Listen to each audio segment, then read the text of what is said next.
Pourquoi et comment le pervers narcissique manipulateur peut réussir à nous rendre folles? Vous avez déjà ressenti ça, cette sensation de perdre les pédales, de devenir complètement cinglé, de ne plus savoir quels sont vos repères, quoi penser sur une situation, de ne plus être sûr de ce que vous avez vu, vécu, ressenti, d'avoir la sensation très désagréable de ne pas comprendre ce qui se passe et que l'autre vous répète que non, vous avez mal vu, que c'est pas du tout ce qui s'est passé, que vous avez une mauvaise perception des choses, que les données sont inversées, flouées, détournées. Vous en venez à douter de vos propres sens, de ce que vous avez vu, entendu. Cette sensation d'être face à un grand vide immense, comme si vous étiez au bord d'un grand précipice, que personne ne voyait ce que vous vivez, ça s'appelle le gaslighting. Je vous raconte ce que c'est maintenant.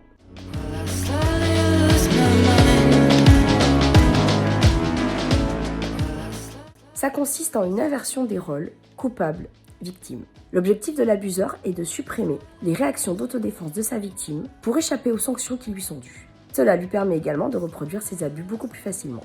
Le gaslighting, c'est un cas particulier de division basé sur des manipulations verbales ou hautement subtiles, comme une gestuelle, des expressions faciales, des intonations, une attitude. Dans le gaslighting, la culpabilité de la souffrance de la victime est injustement attribuée à la victime elle-même.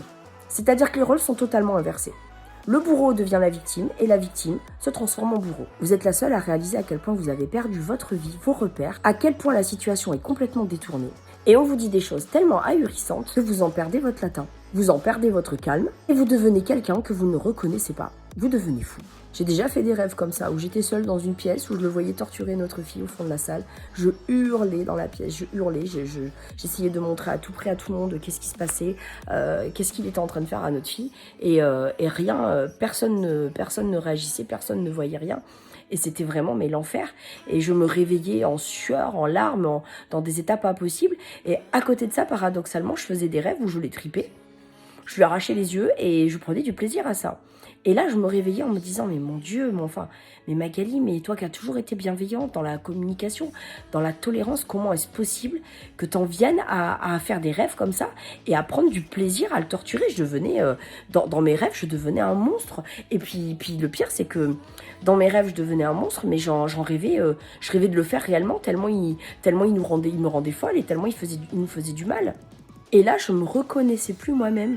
Et j'en étais même arrivée à me dire, à avoir ce raisonnement un peu étrange, et pourtant maintenant qui me semble juste, je me disais, mais en fait, en temps de guerre, je comprends que tout le monde devienne fou, parce que, mais quand on voit quelqu'un qui torture notre famille, qui torture les gens qu'on aime le plus, mais il y a de quoi devenir fou, en fait, et de se dire, mais même moi, je vais prendre une mitraillette, je vais tuer tout le monde.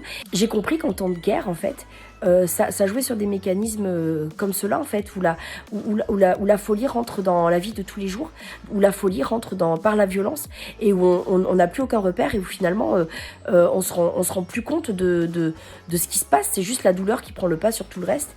Et j'ai compris que n'importe qui, par trop de violence, par trop de barbarie, par trop de torture, pouvait vriller, devenir fou vraiment. Quand les mots ne suffisent plus, quand la violence est trop forte, quand la douleur est trop forte, mais effectivement, on peut en perdre les mots et devenir nous-mêmes extrêmement violents. Et vous reconnaissez-vous dans ce schéma? Avez-vous déjà eu cette sensation de devenir fou, folle, que l'autre vous faisait perdre complètement la boule, en devenir hystérique, parfois même avec des gestes que vous ne reconnaissiez pas? Ne plus savoir qui a tort, qui a raison, sur quel pied danser? Comment est-ce possible de devenir ce que vous n'êtes pas, ce que profondément vous n'êtes pas? Venez m'en parler sous ce post ou en message privé, ou bien sinon réservez votre demi-heure gratuite pour en parler de vive voix. Au revoir, à bientôt.